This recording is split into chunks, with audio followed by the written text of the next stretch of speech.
Here's some exciting news for you. More people are poised to earn more money in the coming years than ever before in human history. Let's take a quick look at the numbers. In 1900, there were only 5,000 millionaires in America.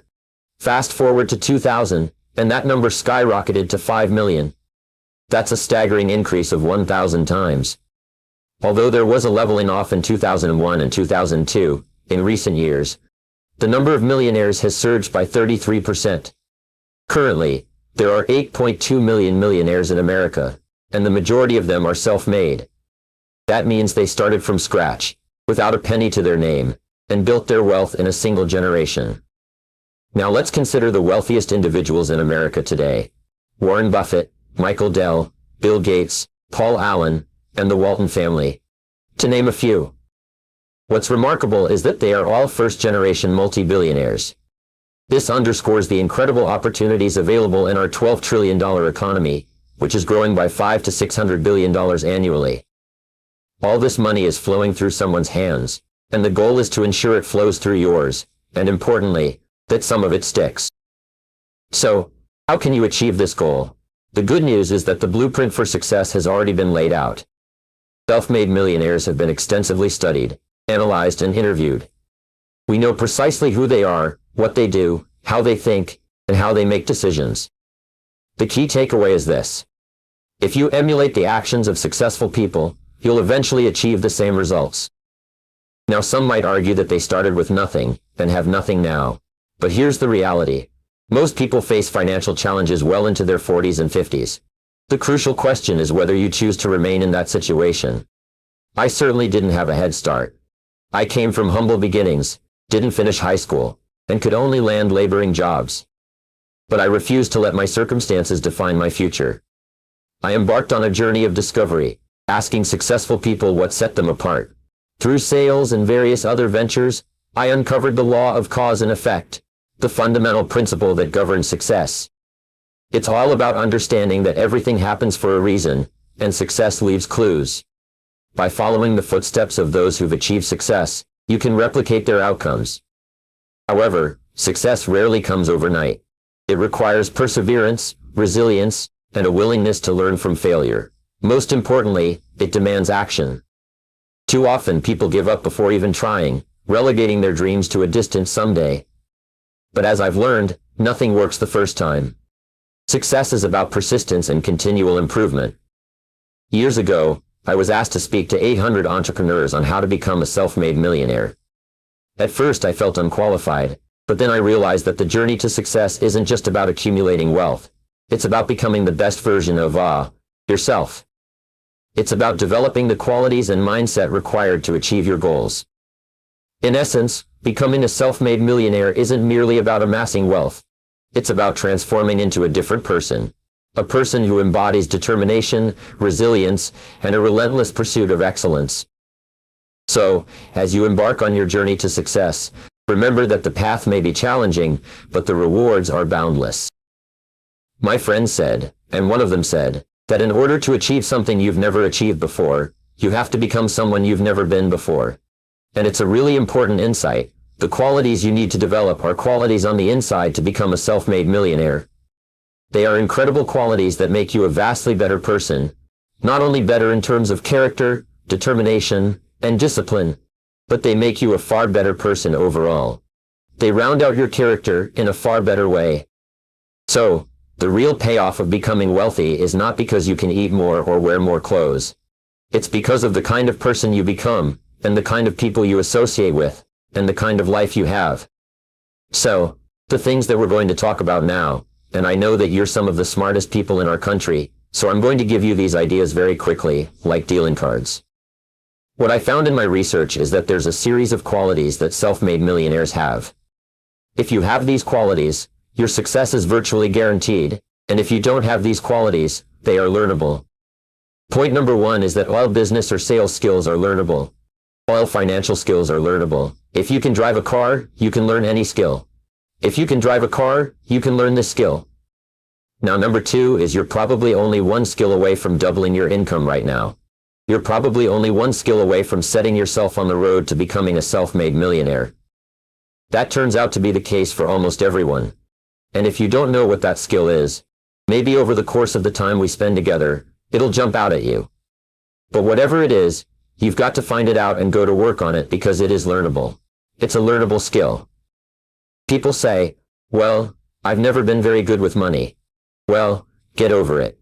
The fact of the matter is, you can learn what you need to learn to achieve anything that you want to achieve.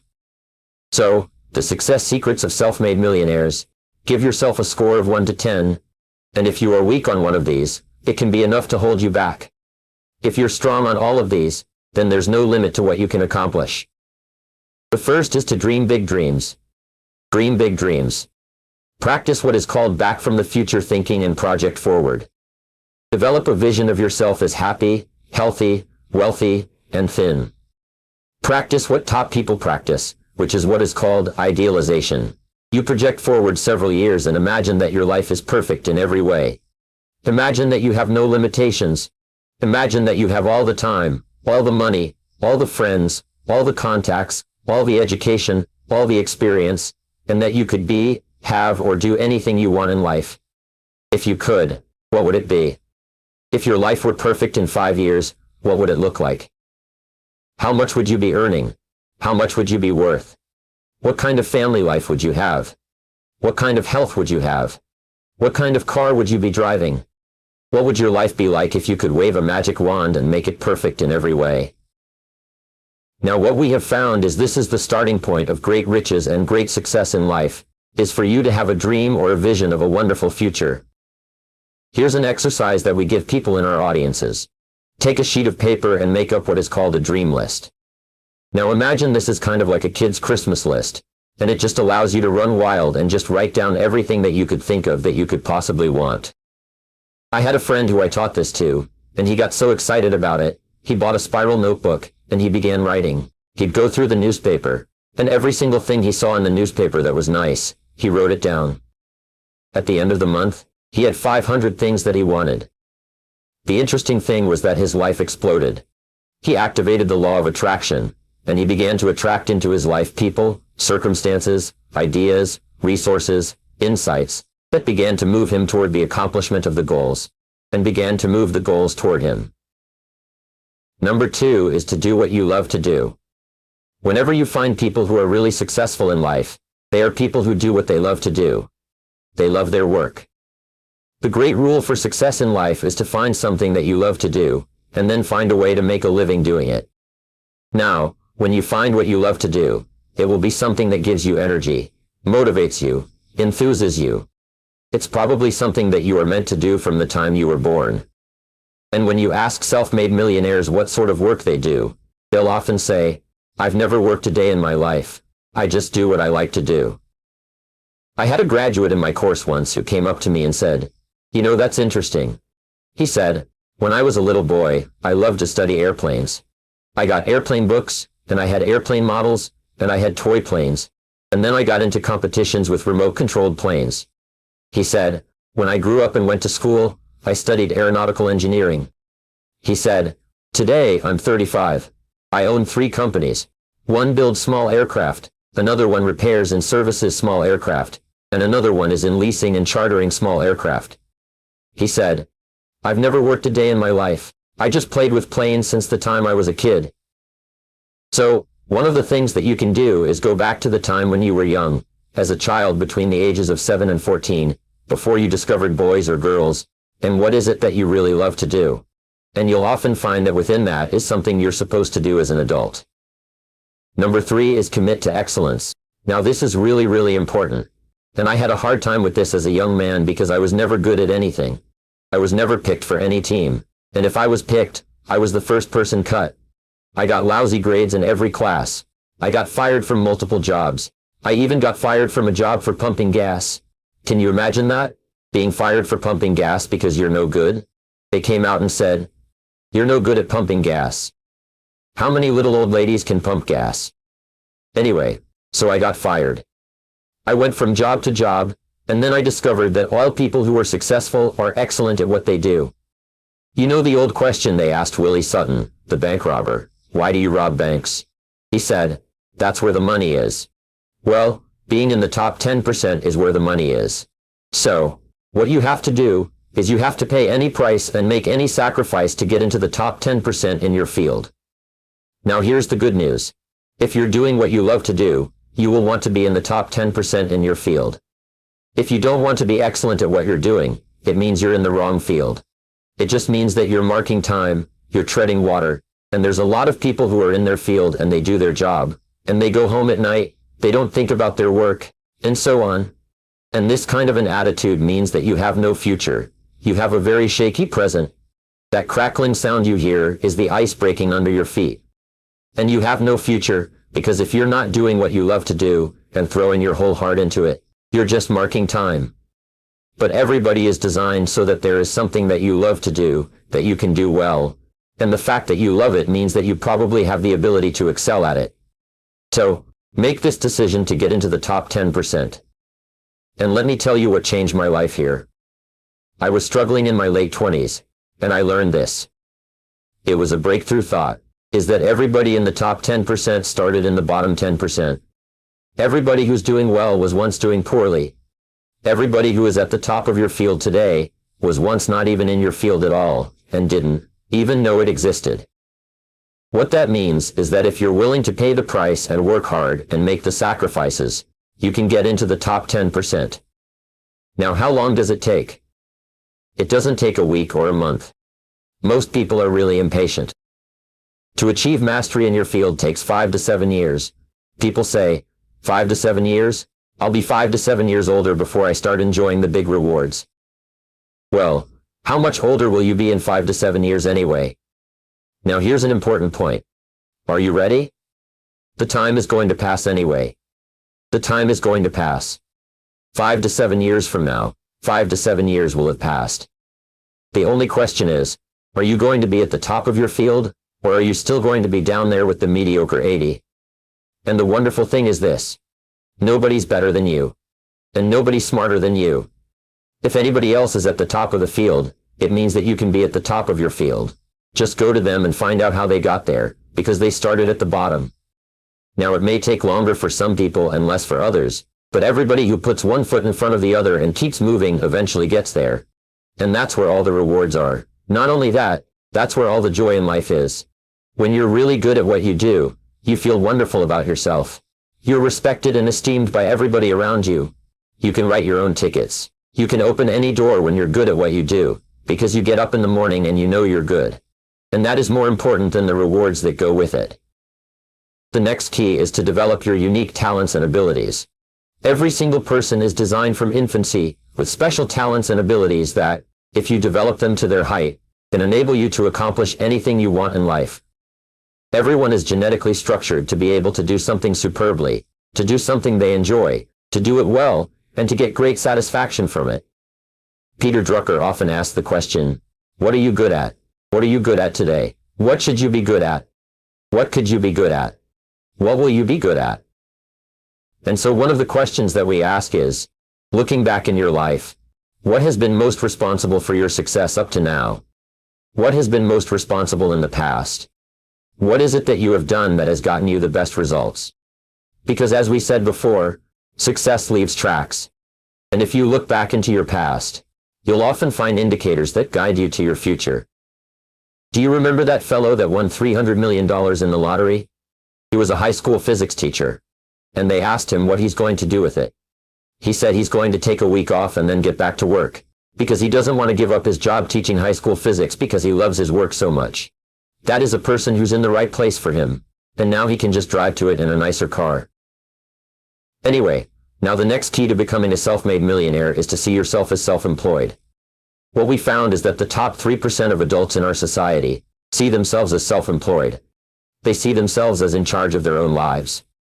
When I started off my career as a young man, I was 21 years old working as a construction laborer, living in a one-bedroom apartment, broke, taking buses 2 hours every morning to get to work, and buses 2 hours to get back. I still remember that, and I still remember a light going off one evening. I was sitting there in my little apartment, in my little kitchen alcove, and I suddenly realized that I was responsible, that I was in charge of my own life, that no one was coming to the rescue. And it was one of the great turning points in my life. So what you find is that all exceptional people are highly responsible people. They look upon themselves as self-employed. Sometimes I'll ask an audience, I'll say, how many people here are self-employed? And some people will raise their hand, and some won't. I'll say, no, what's the true answer to this question? And the true answer is that everyone is self-employed. The biggest mistake you can ever make is to ever think you work for anyone else but yourself. Even if someone else signs your paycheck for you all your life, the most valuable people in any organization are the people who treat the company as though it belongs to them. They see everything that happens as affecting them personally. They're not the 9-to-5ers, the no-hopers that say, yeah, well, I go to work. When I'm not at work, I don't think about my work.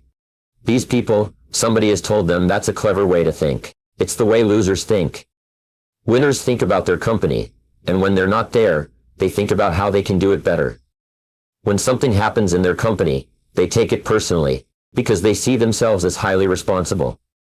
As a result, they're paid more, they're given more educational opportunities, they're promoted faster, and these are the people that eventually, like cream, rise to the top of every organization and every industry. The top 3%. The next key to becoming a self-made millionaire is to develop a clear sense of direction. Developing a clear sense of direction means that you need to become intensely goal-oriented. We find that all successful people are goal-oriented. There's an old saying, you can't hit a target that you can't see. You've got to know what you want in every area of your life. Some years ago, I worked with a Hunt oil company in Texas. The Hunt oil company was founded by H.L. Hunt, who became the wealthiest self-made multi-billionaire in the world. At his peak, he owned 200 companies and had a royalty income of $3 million a day. A most phenomenal man, by the way. And he was interviewed by a friend of mine on television before he died in the early 70s. And he was asked, what are the secrets to success? He said, the keys to success have only been 2 through all my life, and I will tell you what they are. He said, number 1, he said, decide exactly what it is you want, and write it down, and make a plan to achieve it. And number 2 is, determine the price you're going to have to pay to get it, and then resolve to pay that price. Now, where the law of sowing and reaping, cause and effect, I learned an additional point to that. I learned that your current life today is the result of the price you've sown up to now. It's whatever you've put in, you get out. So, whatever you're getting out today is a result of what you've put in. If you don't like what you're getting out, what you have to do is put in something different. What I found is this. Life is always just in the long run. So therefore, life says, this is the price you have to pay. And there's 2 qualities. First of all, you have to pay the price in full for your success. I've studied preparation, hard work, and so on. And second of all, you have to pay the price in advance. You don't get it afterwards. Where the world works is first you put in what you need to put in, and then you get out the rewards.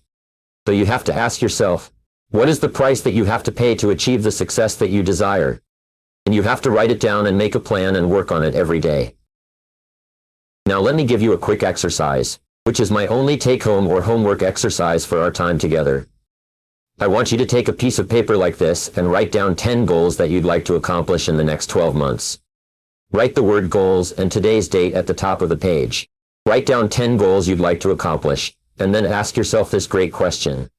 If you could only accomplish one goal on this list but you could accomplish it within 24 hours, which one goal would have the greatest positive impact on your life? Now this is a great question because it'll usually jump out at you. You'll say, that's the one. If I had this, that would have more of an impact on my life than anything else. Sometimes it's a financial goal. Sometimes it's a health goal. Sometimes it's a relationship goal. But whatever it is, put a circle around that goal. Then turn the page over and write it at the top of the page. Set a deadline on the goal. Make a list of everything that you could think of to do to achieve the goal, and then begin working on your list. And here's the kicker. Do something every day. Do something every day that moves you one step forward towards your major goal.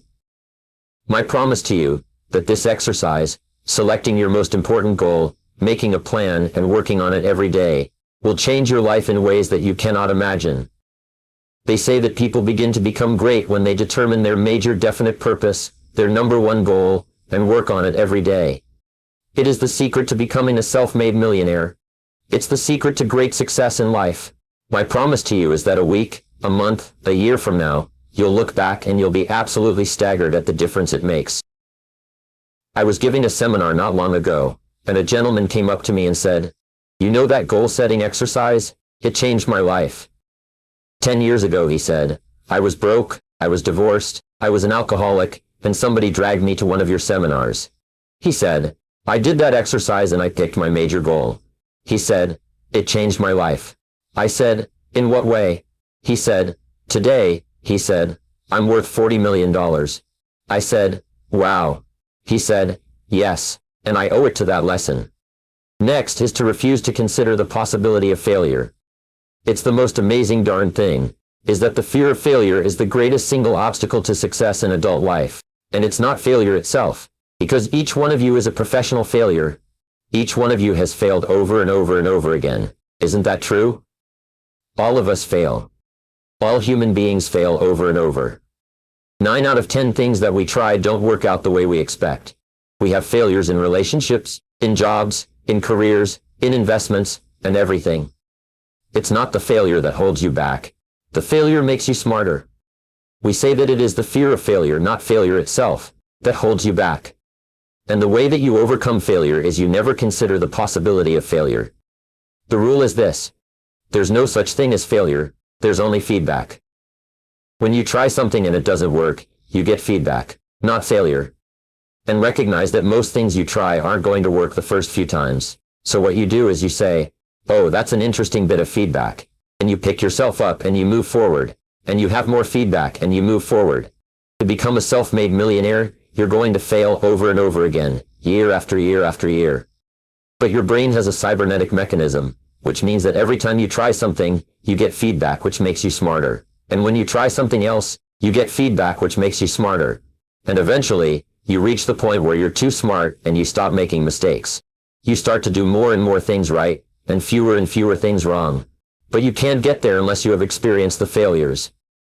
Henry Ford once said that failure is merely an opportunity to more intelligently begin again.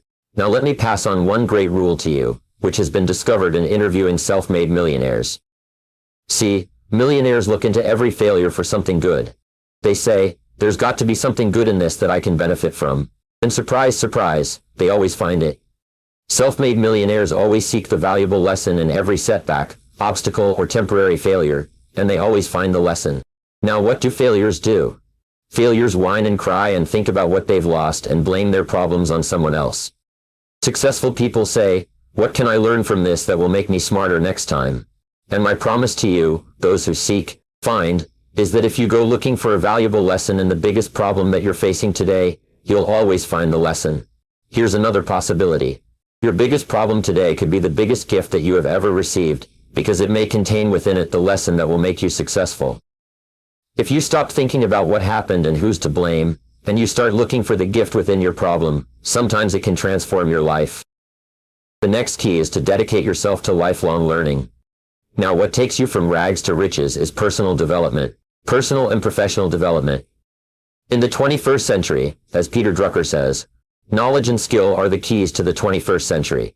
And the only thing that will be relevant, the only skill that will be relevant in the 21st century, is the ability to learn new skills, because virtually everything you know is becoming obsolete at a rapid rate. Stephen Covey says that your current knowledge base has a half-life of 2 years, which means that half of everything you know will be irrelevant within 2 years, and 2 years from now, half more. So, if you're not continually learning and upgrading your knowledge and skills, you're not staying in the same place.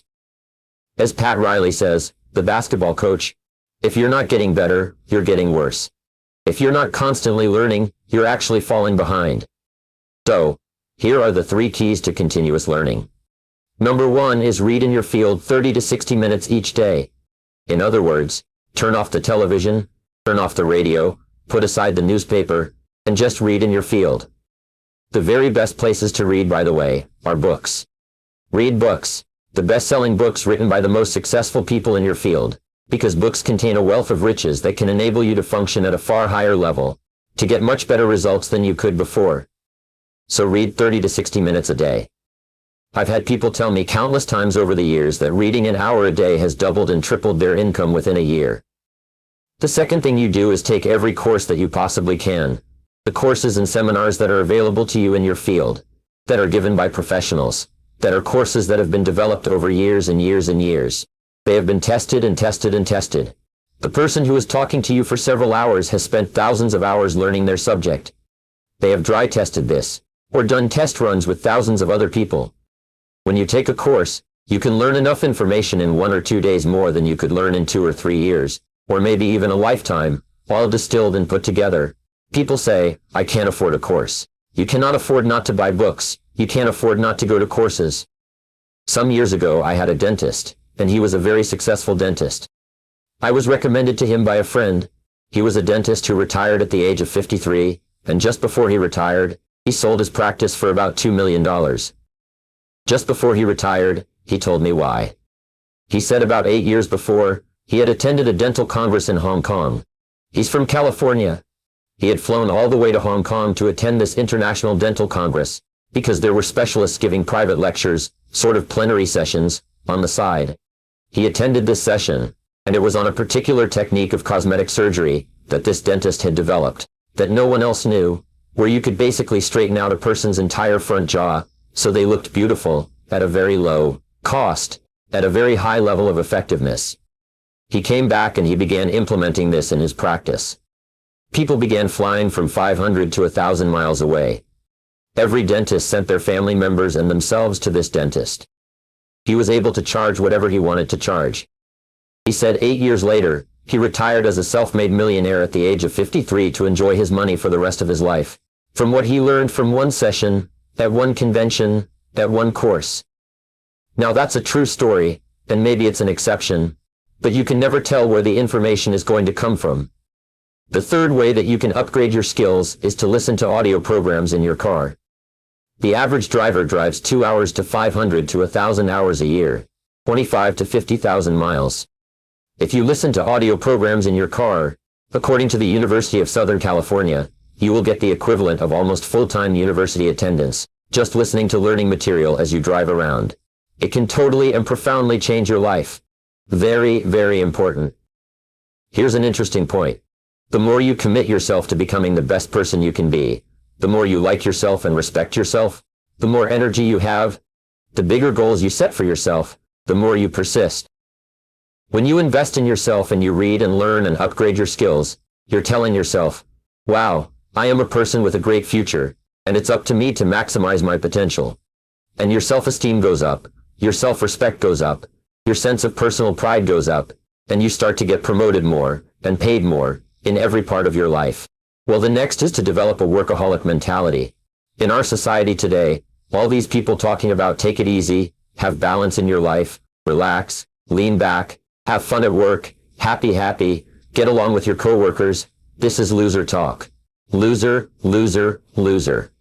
Now there's a time in your life when you can back off, alright? You can take it easy. But that's when you've made it, not before you've made it. Because before you've made it, you're in competition with hundreds of thousands, millions of other people, like at the Olympics, who all also want to make it. And in order for you to win, you are going to have to work harder, and work better, and work smarter than they do. So the rule is to develop a workaholic mentality. What does this mean? It means that you start a little earlier, you work a little harder, and you stay a little later. Use what I call the 40+ formula. The 40+ formula says that working 40 hours a week gets you survival. And that's all. You work 40 hours a week to survive. You make no progress, you don't go ahead, you just barely hang on. Every hour that you invest in your work or yourself over 40 is an investment in your future. So you can tell what your future is going to be with unerring accuracy by looking at how many hours over 40 you put in. People say, well, my office is locked and I can't get in more than 40 hours a week. Then good. Then spend the rest of the time investing in yourself, getting better at your work when you do it. Now here's my second principle, and this principle changes your life. It is this. Work all the time. You work when you work. Work. Don't play. Fully 50% of working time today is wasted, and it's wasted in idle conversation, personal business, family phone calls, surfing the internet, reading the newspaper, drinking coffee, long lunch times, coming in late, and leaving early. And then the other 50%, you're scrambling because now you're behind, because you wasted so much time fooling around. Now you start to work, and you don't work on high priority tasks. You try to get rid of all the little stuff. So what happens is, The big tasks begin to build up like an avalanche overhang, and they cause enormous stress. And you go home at night, and you're thinking about this job. I've got to get this project finished, but I can't discipline myself to stop talking to my coworkers every time one of them comes in. I like automatic, like a conditioned response. It's blah blah time, chatter, chatter, chatter, chatter, chatter, chatter, chatter, chatter. No. What you have to do is work all the time. You work. If someone comes in and says, "Hi, you've got a minute to talk?" You say, "Yes, but not now. Why don't we talk after work?" Meanwhile, I've got to get back to work. I'll tell you what, why don't you go down the hall and ruin his career? But don't stand here and ruin mine. It's really important. There's a great story. The little girl goes to her mother and says, "Mommy, why is it that Daddy always brings his briefcase home, and he works in the evenings, and he works on the weekends, and he doesn't spend any time with the family?" And she says, "Well, honey, you have to understand. Daddy can't get all his work done at work, so he has to bring it home." She said, "Why don't they put him in a slower class?" The next key is to get around the right people. This is a key for becoming a self-made millionaire. Get around the right people. Dr. David McClelland at Harvard did studies for 25 years looking into why it is that some people succeeded greatly in life. What he found was, as much as 99% of your success in life is going to be determined by what he called your reference group. Your reference group are the people with whom you habitually associate. They're the people that you associate with at work, the people you associate with at home, your church, your political party, your social circle. What he found in working with people is that changing a person's reference group totally transformed the way they think. Why? Because we are like chameleons, and we absorb through the skin the attitudes, the opinions, the behaviors, the style of dress, the style of speech of the people with whom we associate most of the time. If you start to associate with winners most of the time, you find that they have a totally different worldview. They're positive, they're upbeat, they're focused, they're learning, they're growing, they're positive about what they're doing, and you start to become like that. We know that our relationships determine 85% of our happiness or unhappiness in life. They will drag you down worse than a sea anchor if you work for a bad boss. It'll destroy all your joy in work. If you have one negative coworker, they found that one negative person in an office can cast a darkness over the whole office because of his or her negativity. So the most important thing you can do is choose your relationships with care, and only associate with people that you like, respect, and enjoy being around. Next, be prepared to climb from peak to peak. One of the keys to becoming a self-made millionaire is to realize that life is never one continuous train. It's always up and down. So it goes up like when you climb a mountain peak. You have to go down into the valley before you climb the next peak. All of life is cycles and trends. There are up cycles and there are down cycles. There are up trends and there are down trends. The question is, what is the general direction of your trend? We say that life is 2 steps forward and 1 step back. Successful people focus on the 2 steps forward and then protect themselves on the downside. They build up cash reserves. They put in stop-loss orders in the stock market. They very carefully watch what they're doing, so they try to maintain that 2 steps up, and then make sure that the 1 step back is not so far. And then they want to make sure that this curve is generally upward, so that each time there's a step back, they're still further ahead than they were before. The next one is to develop resilience and bounce back. Developing resilience and bouncing back is one of the key qualities of self-made millionaires, because as I said right at the beginning, most things won't work. This is a very interesting point, is that you're going to be knocked down over and over again. What we know is, my friend Charlie Jones says, is you have to bounce, don't break. And when things go wrong, bounce. So, what I learned many years ago was this interesting technique of what is called mental rehearsal. Mental rehearsal says that you mentally prepare for the inevitable downturns before they occur. So you say, all right, in the course of life, things are going to go wrong. But when they do, I'm not going to become upset. I'm not going to get mad or angry or anything else. I am just going to take it, learn from it, and pick myself up, and keep going. Sometimes I ask this question, does anybody here have any problems? Everybody says, yes, everybody's got problems. Well, here's the rule. All of life is a continuous series of problems. They never end. The problems just keep on coming like the waves of the ocean. The only break in this unbroken series of problems will be the occasional crisis. So, Life will be problem, problem, problem, problem, crisis, problem, problem, problem, crisis. Like the waves of the ocean, 6 problems and a crisis, 6 problems and a crisis. Which means that everybody here is either in a crisis right now, has just gotten out of a crisis, or is just about to have a crisis. So what we have found is this. The hallmark of superior people, 30 years of research, is how you respond to a crisis, how you deal with problems, and how you respond to a crisis. And what we have found is that superior people look for the solution to every problem. They don't allow themselves to become upset and angry when something goes wrong. They say, okay, what's the solution? And they become intensely solution-oriented. When you have a very intense problem, that stimulates creativity to solve the problem. So what you do is you write and define the problem clearly. If you have a problem, you say, wait a minute, what is my problem? What is it that I'm worried about? And write it down. And the very act of defining a problem clearly often triggers the solution to the problem. One last technique that I want to give you with regard to your major definite purpose. And if you only do these 2 things as a result of our time together, they will transform your life. You've already identified the one goal that can have the greatest positive impact on your life. Now what you do is you take that goal and you write it at the top of a page in the form of a question. And you say, let's say your goal is to double your income. That could have a major impact on your life. You say, what are all the things that I could do to double my income in the next 12 months? Write it as a clear question. Even better, if you're earning $50,000 a year today, write, what could I do to earn $100,000 over the next 12 months? The more specific the question, the better. Then you devote yourself to writing 20 answers to this question. You must write a minimum of 20 answers. Work harder, work smarter, start earlier, stay later, change occupations, upgrade my skills, whatever it is. Keep forcing yourself to write until you've written 20 answers. We call this mindstorming. The first 3 to 5 answers will be easy. The next 3 to 5 answers will be difficult. The last 10 answers will be incredibly difficult.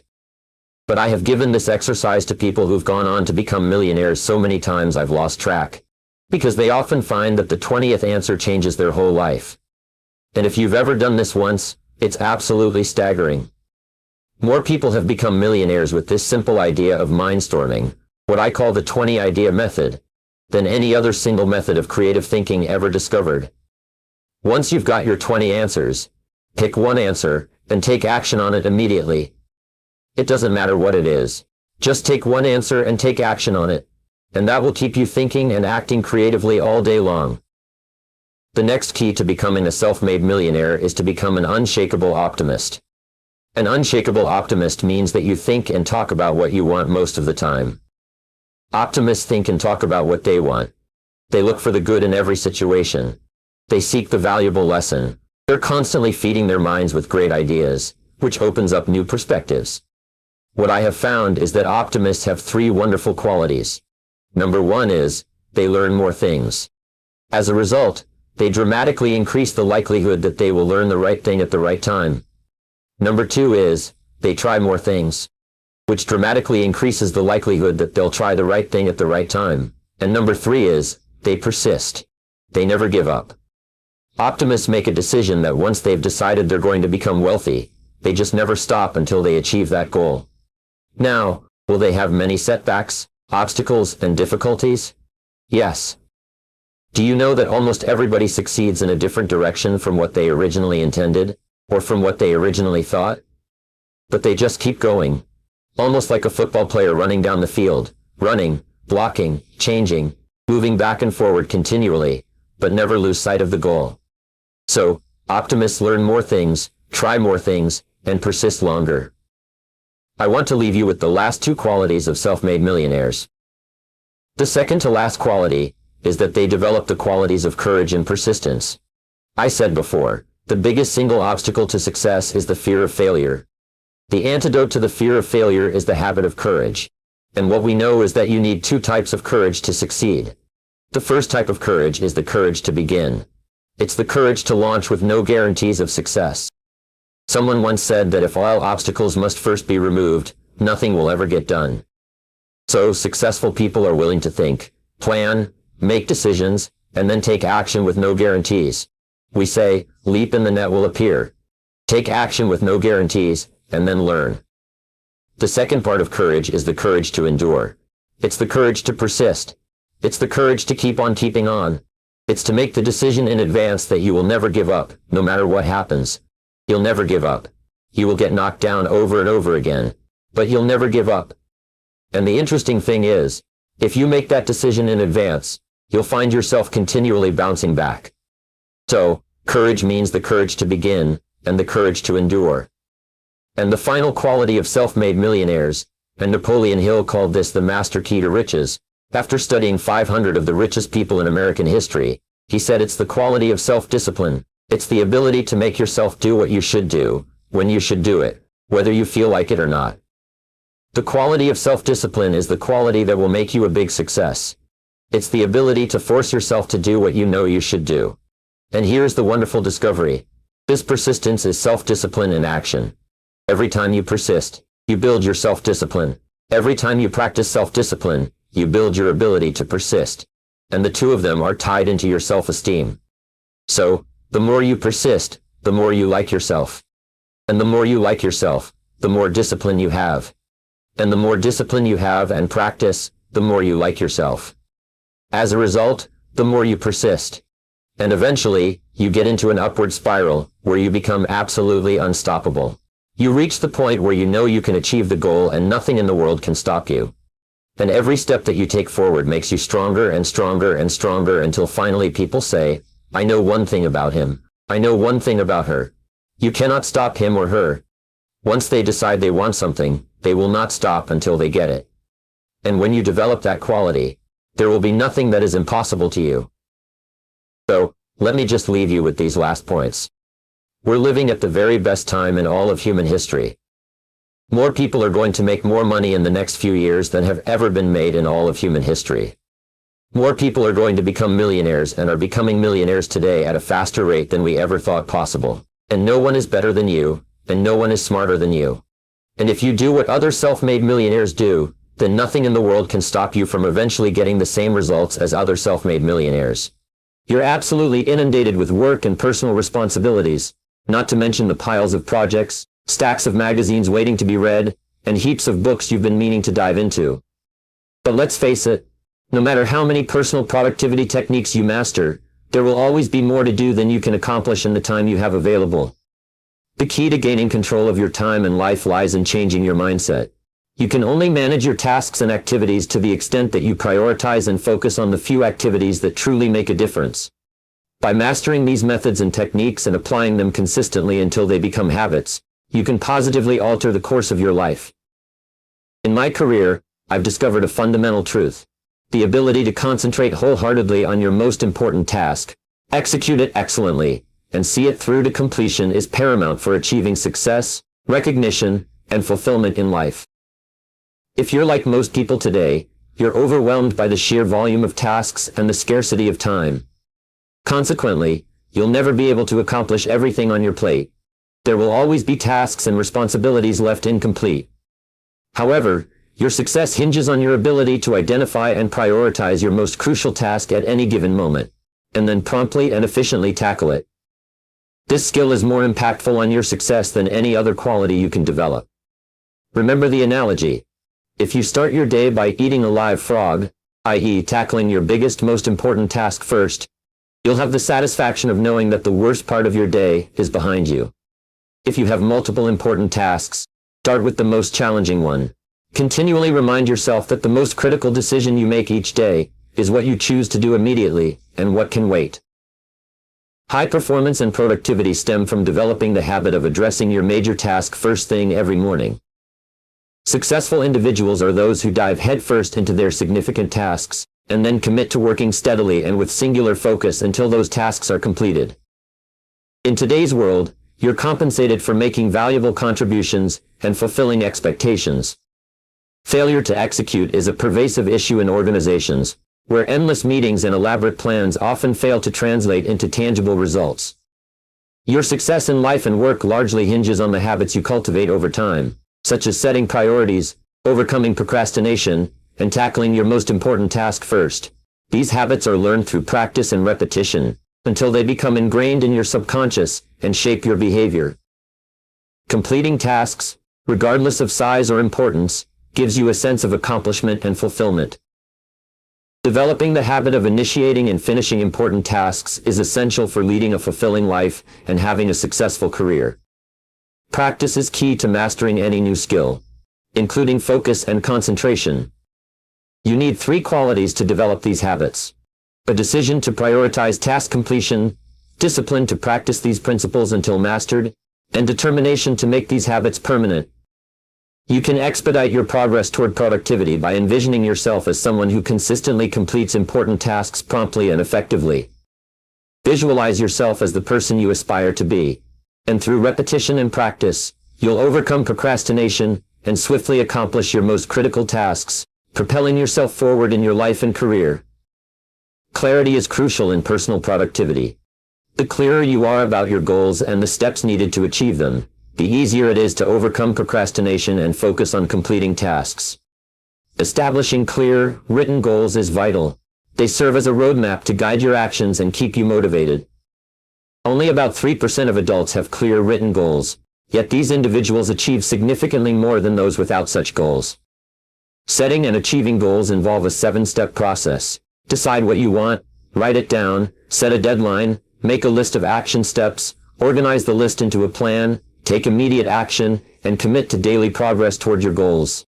To put this idea into action, start by listing 10 goals you want to accomplish in the next year. Write them in the present tense, positively, and in the first person to reinforce them in your subconscious. Then, identify the goal that would have the most significant positive impact on your life if achieved. This exercise alone can transform your life, providing you with a clear sense of purpose, direction, and motivation. Finally, have faith in your ability to achieve your goals. Faith, coupled with personal initiative and action, is essential for success. Maintain a positive mental attitude, surround yourself with supportive individuals, and view adversity as an opportunity for growth. Affirm your goals daily, and let your subconscious mind attract the resources needed to achieve them. In summary, by mastering the habits of focus, concentration, and task completion, setting clear goals, and having faith in your ability to achieve them, you can unleash your full potential and lead a fulfilling and successful life. What kind of house do you want to live in? What kind of car do you want to drive? What kind of wardrobe do you want? What kind of presents are you going to buy your wife for her birthday? I know it's the little things in your life that make the difference between happiness and unhappiness. When you affirm the object of your desires through prayer, let your imagination see yourself already in possession of the thing that you're aiming for. That's the best salesmanship in the world. When you grow up to sell a person an idea or merchandise or a service, if you know positively that you're going to give him his money's worth and more, it does something to you. It does something to him. It enables him to do that in return. Do something for you. If you want your prayers to be effective, don't wait until the time of need to utter them. Build up the habit of prayer when you don't need anything. Wouldn't it be an interesting thing if I gave you a little assignment right now to write down, before you go to bed tonight, everything that you have in this world to be thankful for? You may have a lot of things you don't want, but you also have a lot of things you do want. Write them down on this list and express gratitude that you have these things that you like. Then start by expressing gratitude every night and every day. Keep your mind open for guidance from within. Yes, hunches. You'll get hunches. Treat them with civility. Examine them, and you may find that some of these very unusual hunches that you come are bringing you messages that you need to get you over the hump in whatever it is that you're doing. And when you are inspired by hunches to move on some plan created by your imagination, accept the plan and act upon it. Always remember that there can be no such state of mind as faith without appropriate action. And when overtaken by defeat, as you may be many times, remember that man's faith is tested many times, and your defeat may be only one of your testing times. We all go through that testing time, and the ones that survive these tests can come out on top with an abiding faith. They are the ones that become truly great in life. Any negative state of mind will destroy the power of faith and result in a negative climax. Your state of mind is everything. That's the only thing you have control over. Your education, your background, your nationality, your creed has nothing whatsoever to do with your ability to achieve. It's the state of mind that you maintain. For me, that's the most profound thing in all of the knowledge of mankind. The most profound of all of it is the fact that the lowliest person can take possession of his own mind. Just the change of his mental attitude changes from success to failure almost instantly. A burning desire is the sort of material of which faith is created. There are a lot of desires in the world, but they're not burning desires, and they're not obsessional as ours. Most people in their whole life never express or never experience an obsessional desire for anything. We wish for everybody to have a lot of money without having to work for it. We wish for things. We wish for the Cadillac when we're driving a Ford. And if you want a Cadillac car and you make up your mind to have it, get out and see the men under you or the job that you're holding, and see that you put into it all that is required to get the Cadillac car. You have to weld them with a burning desire, and then you have to take action. You've got to start right where you stand with action. Now here are a lot of examples of men who have achieved. There's one down here that I particularly want to call your attention to, that of Miss Helen Keller, who believed that she would learn to talk despite the fact that she had lost the use of her speech, her sight, and her hearing. And yet, did you know, of course you do know, that Helen Keller became one of the best educated women in the world? And all she had to go by is the vibrations. I think with a woman with a handicap of that kind, all the way through life, getting joy out of life, rendering useful service, making speeches. If you have faith, keep your mind on that which you want, and not on that which you do not want. How does one go about keeping his mind on the things he doesn't want? The way you keep your mind off of things you don't want is to transfer your mind over to things you do want, and start talking about them. Start giving thanks for already possessing them. It won't sound silly to you because you know what you're doing. You're talking to your subconscious mind. You're re-educating yourself. You're keeping your mind fixed on things you want, and off the things you don't want. And if you ever feel blue or discouraged or lacking in courage, I'll tell you a good remedy for them. May I suggest you take a tablet and start my rings? Number 1, the thing that you want most in life. Number 2, the thing that you want next month. Number 3, the thing you want next moment. Describe the look you want on it, whether you want to own a lot of acreage on top of the hill, or down below the road or above the road. How many rooms you want that house to have, how you want each room furnished. Do a little mental window shopping, and believe you me, you'll get it. You'll get your mind over that looting issue. Get it onto something that's constructive. Start right in doing something physically, writing down the things that you want. When anything bothers you, a lot of things that I can see have a lot of advantages I can use that I don't understand, but I don't need to understand them. I know which button to press to get the result I want, and I don't need to know what happens between the pressing of that button and the result that happens. How would I know? Do you suppose that any person can actually make life pay off point by point, on his own terms, instead of accepting the circumstances? There is only one way in this world that I could possibly know that, and that's by my own experiences. Or can't get easily, that if you go back just a few years ago, what an astounding statement it is, because it's so broadly in contrast to what I might have said a few years back, before I'd learned the secret of getting everything that I want. You must have a definite objective, a purpose, a goal, before you can have faith in anything. Faith is a middle attitude wherein the mind is cleared of all fears and doubts, and directed toward the attainment of